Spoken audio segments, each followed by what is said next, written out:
നമസ്കാരം. റാഫ്റ്റോ ക്രിക്കറ്റിലേക്ക് എവർക്കും സ്വാഗതം. I enjoyed and had fun on the ground today.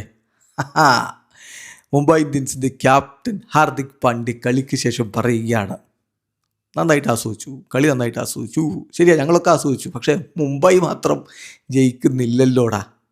എന്തൊക്കെയായി നടക്കുന്നത്? ആരാധകർ അങ്ങനെ ചോദിച്ചാൽ കുറ്റം പറയാൻ പറ്റില്ലെന്നേ. എന്താണിത്? 243 റൺസ് അടിച്ചു. എന്നിട്ട് അത് വളരെ അനായാസം എന്ന് പറയുന്ന രൂപത്തിൽ 4 വിക്കറ്റ് മാത്രം നഷ്ടപ്പെടുത്തിക്കൊണ്ട് SRH ചേസ് ചെയ്തെടുത്തു. അപ്പോൾ ബൗളിംഗ് എവിടെ പോയി?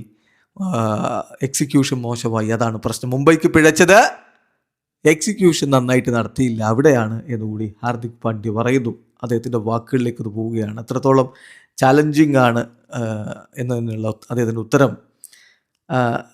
എനിക്ക് തോന്നുന്നില്ല ഈ കളിയിൽ ഡ്യൂ ഒരു വലിയ റോള് വഹിച്ചു എന്ന്. അവരുടെ സം ഗുഡ് ഷോട്ട്സ് കളിച്ചു, ഞങ്ങൾ കുറച്ച് മോശം പന്തുകൾ എറിഞ്ഞു. അങ്ങനെയാണ് കളി പോയതെന്നാണ് മൂപ്പര് പറയുന്നത്. അതായത് SRH നന്നായിട്ട് നല്ല ഷോട്ടുകൾ കളിച്ചു, ഞങ്ങൾ മോശം പന്തുകൾ എറിഞ്ഞു. I enjoyed and had fun on the ground today എന്നാണ് പറയുന്നത്. ഞാൻ ആസ്വദിച്ചു, തീർച്ചയായിട്ടും had fun on the ground today. 244 എന്ന് പറയുമ്പോൾ ഞാൻ എൻ്റെ ബൗളേഴ്സ് അത് സ്റ്റോപ്പ് ചെയ്യുമെന്നാണ് പ്രതീക്ഷിച്ചത്. പക്ഷേ ഞങ്ങൾക്ക് വേണ്ട വിധത്തിൽ എക്സിക്യൂട്ട് ചെയ്യാൻ പറ്റിയില്ല. ബൗളിങ് എൻ്റെ അവസാനത്തെ 3 ബോളുകൾ ഒഴികെ ഞാൻ എൻ്റെ ബൗളിങ് നന്നായിട്ട് ആസ്വദിച്ചിട്ടുണ്ട്. ഇതങ്ങനെയുള്ളൊരു സീസണാണെന്നേ. നമുക്ക് അവസരങ്ങൾ ലഭിക്കും, ആ അവസരം നമ്മൾ മുതലെടുക്കണം. ഇനി അവസരങ്ങൾ നമ്മൾ ഉപയോഗപ്പെടുത്തിയില്ലെങ്കിലോ അത് നമുക്ക് നമ്മളെ മുറിവേൽപ്പിക്കും, നമുക്കത് തിരിച്ചടിയായിട്ട് മാറുകയും ചെയ്യും.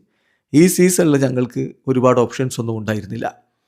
ഞാൻ എൻ്റെ ബൗളേഴ്സിനെ അണ്ടർ ദി ബസ്സിലേക്ക് ആക്കുന്നില്ല, ഞാൻ അവരെ പഴിക്കുന്നില്ല, കുറ്റം പറയുന്നില്ല.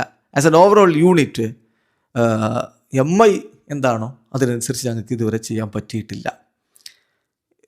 ഞങ്ങൾക്ക് വളരെ പാഷനേറ്റ് ആയിട്ടുള്ള ഓണേഴ്സ് ഉണ്ട്, നല്ല സപ്പോർട്ട് സ്റ്റാഫ് ഉണ്ട്. ഹോപ്പ്ഫുള്ളി ഞങ്ങൾ കാര്യങ്ങൾ ശരിയാക്കി എടുക്കും എന്നാണ് പ്രതീക്ഷിക്കുന്നത്. പിന്നെ ക്രൗഡിൻ്റെ സപ്പോർട്ടിനെ കുറിച്ച് ചോദിക്കുമ്പോൾ അദ്ദേഹത്തിൻ്റെ മറുപടി ഇങ്ങനെയാണ്: അവർക്ക് ഞങ്ങളെ സപ്പോർട്ട് ചെയ്യാൻ വേണ്ടി അധികം അവസരമൊന്നും ഞങ്ങൾ നൽകിയിട്ടില്ല, പക്ഷേ അവർ വളരെ ഫാൻറ്റാസ്റ്റിക്കാണ്, അതോടൊപ്പം തന്നെ ലോയലുമാണ്. ചിലപ്പോൾ ഓപ്പോസിഷൻ ടീം വരുമ്പോൾ അവരുടെ പേര് ചാൻറ്റ് ചെയ്യുന്ന കേൾക്കുമ്പോൾ ഞങ്ങൾക്ക് അത് വേദന ഉണ്ടാക്കും. പക്ഷേ പ്രോബബ്ലി ഞങ്ങൾ അവർക്ക് ചീർ ചെയ്യാനും ഷൗട്ട് ചെയ്യാനും അധികമൊന്നും അവസരം കൊടുത്തിട്ടില്ലല്ലോ, അതൊരു കാരണമായിരിക്കും എന്നുകൂടി ഹാർദിക് പാണ്ഡ്യ പറഞ്ഞു. എന്തായാലും ഇതിപ്പോൾ ഫണ്ണാണ്, നല്ല രസമാണ് എന്നൊക്കെ പറഞ്ഞിരുന്നാൽ മുംബൈക്ക് കാര്യങ്ങൾ കൈവിട്ട് പോയി. 8 കളി 4 പോയിൻ്റേ ഉള്ളൂ, 9ാം സ്ഥാനത്താണ്. ഇനിയൊരു തിരിച്ചു വരവ് എന്ന് പറഞ്ഞാൽ ഇനിയിപ്പോൾ 6 കളികളാണ്. എന്ത് സംഭവിക്കുന്നുള്ളത് കണ്ടറിയണം. ഇപ്പോഴത്തെ അവസ്ഥയിലാണെങ്കിൽ മുംബൈയുടെ പ്ലേ ഓഫ് എന്നുള്ളത് ഒരു കിട്ടാക്കരിയാവും. വീഡിയോ അവസാനിക്കുന്നു. ക്രിക്കറ്റ് ലോകത്തെ കൂടുതൽ വിശേഷങ്ങളുമായി റഫ്ലക്സ് എത്താം.